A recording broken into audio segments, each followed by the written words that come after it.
दोन पर्याय निवडा. 105, 147, 189 आणि 25. त्याच्यामध्ये आपल्याला काय करायचं आहे बघा. थोडंसं निरीक्षण जर केलं तर हे 5 जे आहे इकडं याची दुप्पट 10, 10. 7 आहे त्याची दुप्पट 14, 9 आहे त्याची दुप्पट 18. पण इथं 5 ची दुप्पट पाहिजे होती 10, पण आहे का? नाही. ते वेगळं. तर त्याच्या पुढे जाऊन याला जर आपण अशा अँगलला बघितलं की हा 21 चा पाढा आहे, 21 चा पाढा आहे जर म्हटलं तर 21 चा पाढा बनतो कसा असे करत तुम्हाला सांगितलं 1 2 3 4 5 6 7 8 9 असं लिहायचं. ठीक आहे. नाही तर 0 याची दुप्पट इकडून लिहायची. 2 दोन्ही 4, 3 दोन्ही 6, 4 दोन्ही 8, 5 दोन्ही 10, 6 दोन्ही 12, 7 दोन्ही 14, 8 दोन्ही 16, 9 दोन्ही 18 आणि हे 210. आता याच्यात पहा तुम्हाला 147 सापडलं का इथं? 105 इथं सापडलं काय का? 105 189 इथं सापडलं. 85 दिसते का कुठं? 84 आहे म्हणजे हे नाही. कळतं? हो सर. म्हणजे 21 च्या पाढ्यातल्या संख्या असंही म्हणता येईल किंवा लेफ्ट साइडला दुप्पट असणाऱ्या संख्या असंही म्हणता येईल. कुठलंही लॉजिक लावा सारखंच आहे. दुसरा प्रश्न घ्या. याला जर निरीक्षण केलं 9.4, 6.3, 7.2 आणि 8.3 काय बघूया. 9 चौक 36, 7 दोन्ही 14, 8 त्रिक 24, 6 त्रिक 18 नाही. वजा परत बेरीज फरक 9 वजा 4 किती आलं? 5, 5. 6 वजा 3 काय यायला लागलं? 3, 7 वजा 2 5, 8 वजा 3 5. इथं 5 इथं 5 आणि इथं 5 इथं 5 फरक नाही म्हणून हे वेगळं आहे. कळतंय? काहीतरी पॉईंट देऊन ठेवले त्याच्यामधला फरक त्यांनी केलं दशांश. कधी कधी आपल्याला अशा गोष्टी लक्षात आल्या पाहिजे की डिफरन्सेस करणे, बेरीज करणे. आता हा प्रश्न थोडासा वाटतो की कळत पण नाहीये. आता 18/12 जर केलं तर आपल्या याच्यात सगळ्या वर्गात आपण संक्षिप्त रूप बघितलं होतं आहे की नाही. तर मी जर याला 2 भागितलं तर 9 18 बेसखम 12. ठीक आहे. अजून 3 भाग जातो. 3 त्रिक 9, 3 दोन्ही 6. शेवटी काय आलं? संक्षिप्त रूप 3/2. 24/16 जर घेतलं मी याचे निम्मे व्हायला लागले 12 आणि याचे निम्मे व्हायला लागले 8. ठीक आहे. याचे निम्मे व्हायला लागले 6, याचे निम्मे व्हायला लागले 4, याचे निम्मे व्हायला लागले 3, याचे निम्मे व्हायला लागले 2. संक्षिप्त रूप 3/. ओके.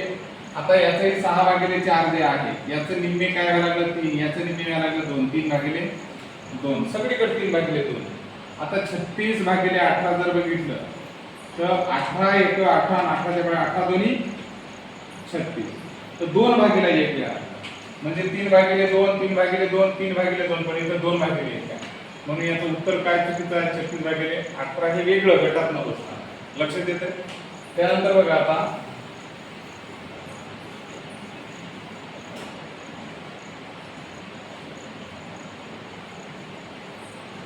8 नंबरचा प्रश्न झाला आहे का?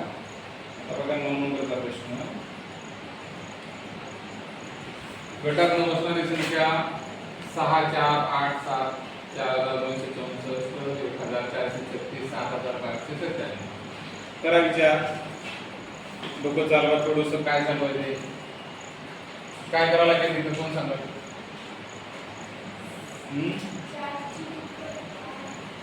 बघा इथं इथला फरक जर बघितला 6चा आणि 8चा कितीचा आहे?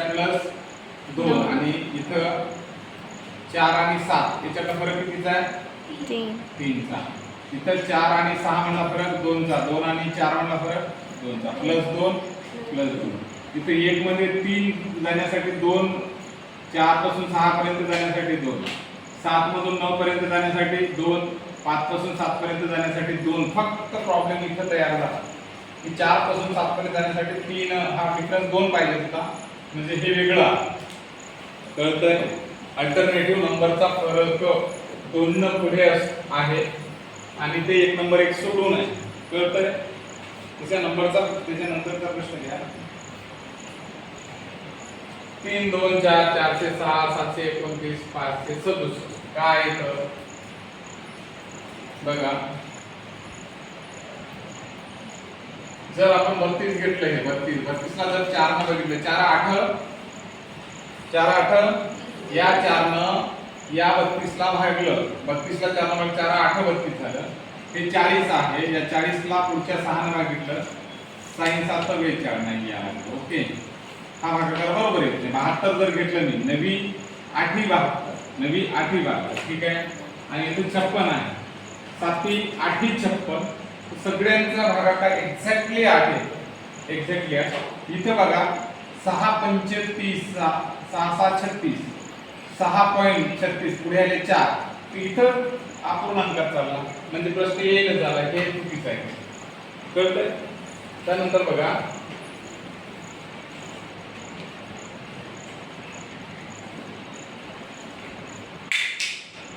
इकडे लक्ष द्या 39 27 53 आणि 69 काय याचं